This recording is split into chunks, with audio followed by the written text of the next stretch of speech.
First of all, let's try to understand why speed optimization is necessary for a website. Speed optimization is necessary for any e-commerce website because it improves SEO of a website. SEO stands for search engine optimization. If your website has better SEO, then ranking of your website will be very good in Google searches. For example, let's say I search for iPhone 15. So once I search for iPhone 15, I will see, first of all, I will see the sponsored website. This let's ignore because they have sponsored Google to rank their pages better. Once we pass the sponsored websites, then we will see other websites which is performing better in Google. So this is the Apple website itself, because a lot of people are visiting the Apple website directly as well as through Google searches, so they have a better page ranking. Now other than Apple, if you scroll down, you will see many other website which is ranking just after Apple website. These websites are having good SEO, that's why they are ranking well in Google. So one of the main reason of good SEO is speed of the website. If the website has good speed, SEO ranking is going to improve. So this is one of the reason we should target to improve the website speed, which will improve the SEO of the website and we will have a better Google ranking. Another reason we should improve our website speed is it helps in improving the user experience. We have a lot of visitors visiting our website, and if the website speed is not good, they are browsing through home page, category pages, PLP, they are adding product to cart, and all these pages are taking a lot of time to perform, or all these actions are taking a lot of time to complete, then user is not going to be very happy with the website. And lot of research shows that website speed helps a lot in user experience. So to have a good user experience, website speed definitely should be good. So this is one of the reason why we should optimize the speed of the website. The next reason is it improves conversion rate. So if website speed is good, then users are going to browse through different pages and without any error, and they are going to be happy with the website, and they are more likely to stay on your website than dropping off, and they will be able to perform different operation and finally place the order in your website hassle free. So this is going to improve conversion rate drastically. So improved conversion rate is one of the reason we should improve speed of the website. Ultimately our goal is to sell more product on the website, right? That's why we are having the e-commerce website.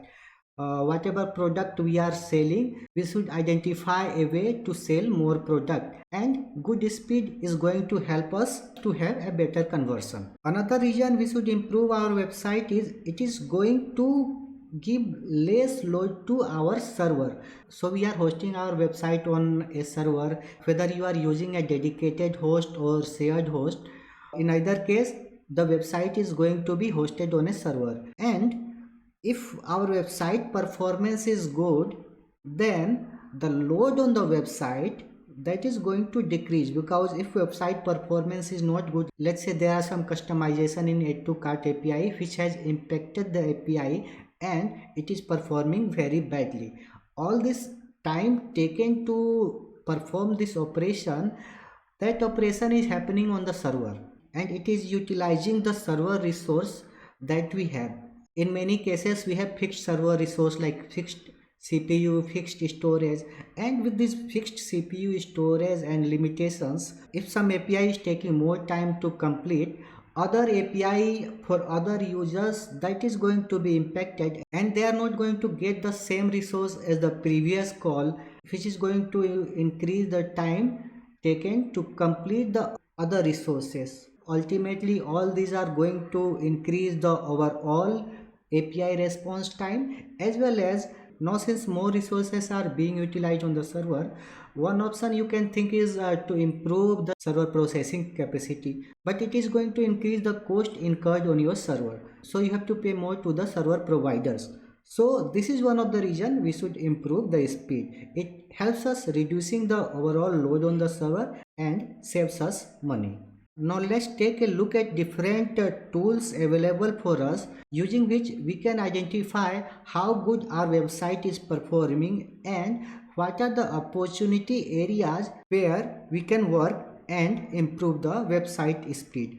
So these are the two popular tools. One is GTmetrix and the second is PageSpeed Insights by Google, which is very popular to check the website speed. That gives us rating in terms of how good our website is performing and what are the things we can do to improve the speed. These two tools help us a lot in optimizing the overall website, and they focus a lot on front-end optimization. So they gives us a lot of useful hints for front-end optimization of the website. Other than these two tools, we also have some other tools we have Code Profiler and DB Profiler present in Magento itself, which helps us to debug the function and DB query, and it helps us to identify which SQL query is taking more time, which functions are taking more time to execute. We also have New Relic logging tool, which is quite popular in Magento projects, which gives us a lot of useful insights to identify what is going wrong with our website, what are the areas we can improve. We are going to talk about Code Profiler, DB Profiler and New Relic in detail in other upcoming video of this series. Right now I am only giving you idea that these are the tools we have available which can help us identify the root cause. Now let's talk about the different customization area or different opportunity areas where we can work and improve the speed. So the first area where we can work to improve the speed is front end, which is also called client side, where our actual HTML code is rendered, all these CSS JavaScript files are visible.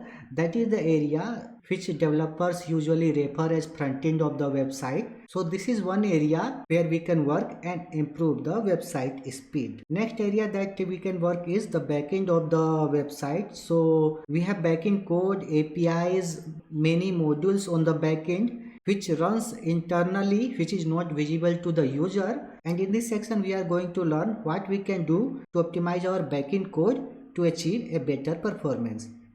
The next area that we will understand is server level optimizations. What are the things we can do on server to optimize it, that we will learn in this server level optimization video. Another optimization area is database level optimization, where we will see what kind of operation we can do in our databases. We will see the SQL queries running on the website. We will see the different kind of tables that can be optimized in this series. And we are going to see few other useful tips to understand what else can be done to optimize the speed of the website. Now let's start with the client side optimization and see the opportunities which can be implemented.